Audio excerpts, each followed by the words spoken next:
আর বাংলাদেশের মানুষের ভাগ্য নিয়ে ছিনিমিনি খেলতে দেওয়া যাবে না। Hey, I've seen this one. This is a classic. বাংলাদেশের মানুষের ভাগ্য নিয়ে আর আমি ছিনিমিনি খেলতে দেব না।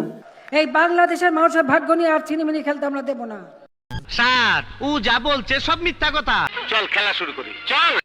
বাংলাদেশে এখন তারেক রহমানের জাদু, এই পাতারও খণ্ড, এদের কাছে কি বাংলাদেশ নিরাপদ? পাবলিক বুঝা গেছে আমরা নেতারা যে কত বড় খানকির পোলা।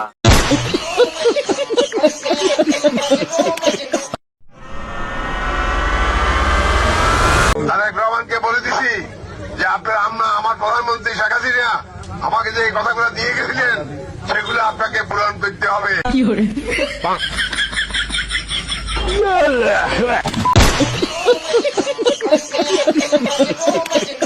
কেউ যদি আমার কাছে বলে যে আমি জুলাই যোদ্ধা, আমার এত বেশি বিরক্ত লাগে, এত বেশি রাগ লাগে, মনে হয় যে ওরা ঠাড়াই একটা চটকানো মারি।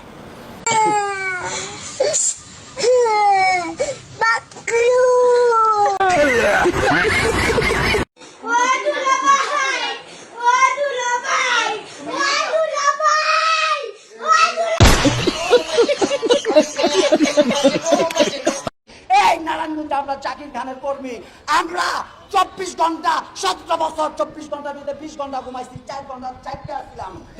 আমাদের ভয় ভিত্তি দেখাইছ না। মুরব্বীরা কেমন আছে? এক শালি মেরে থুয়ে গেছে, আবার আরেক শালা একা রয়েছে নাকি? অনেক খবর তোমরা আবার লন্ডন দিয়ে পাঠাবো এই 6 মাসের মধ্যে। এভরিথিং রং, এভরিথিং রং ইম্পসিবল। সরকার কোন দেশের? আমরা সরকার আমরা। খেলা হবে, খেলা হবে, খেলা হবে, খেলা হবে। শান্তি, স্থিতিশীলতা ও মানবিক তারেক রহমান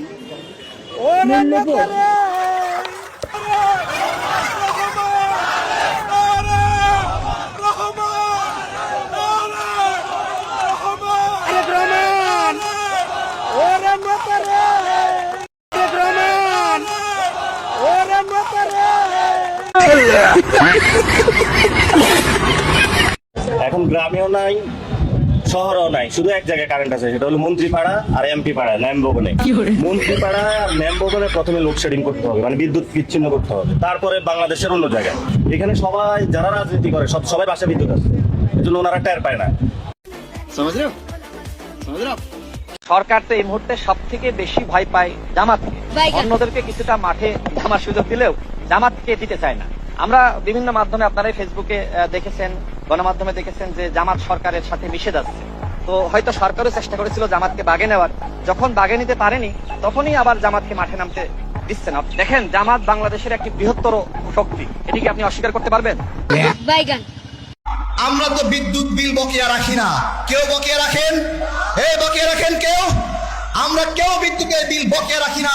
আমার কথা হলো, আমাদের দেওয়া বিদ্যুতের বিলগুলো কোন শয়তানে খাইছে জিজ্ঞাসা করছি।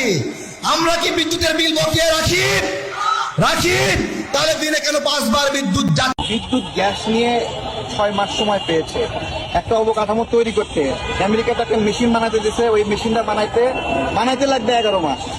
ওইটা 2 মাস লাগবে চায়নায় নিতে, কত হলো? 13 মাস। আর 2 মাস লাগবে মডিফাই করতে, কত হলো? 15 মাস। আর 2 মাস লাগবে বাংলাদেশে আনতে, কত হলো? 17 মাস। মানে বিদ্যুৎ সেক্টরের ডেভেলপমেন্টটা এরকম লং টাইম নেয়, সুতরাং এসে হুট করে বানায় ফেলা অনেক কঠিন। দালাল মোবাইলের চার্জার বিদ্যুৎ খায়। 17 কোটি মানুষের দেশে 15 কোটির 15.5 কোটি মোবাইল ইউজার। গ্রামে লোডশেডিং নাই, যেটা হয় আমাদের পল্লী বিদ্যুতের লাইনগুলো অনেক লম্বা।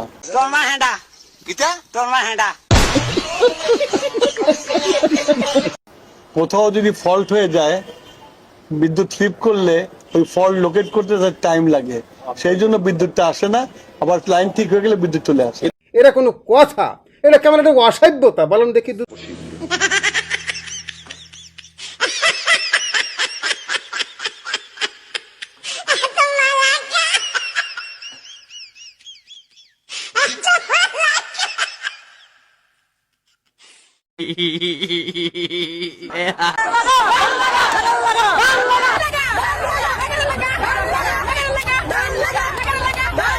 লাগারে লাগা লাগারে লাগা ধরে ধরে লাগারে লাগা লাগারে লাগা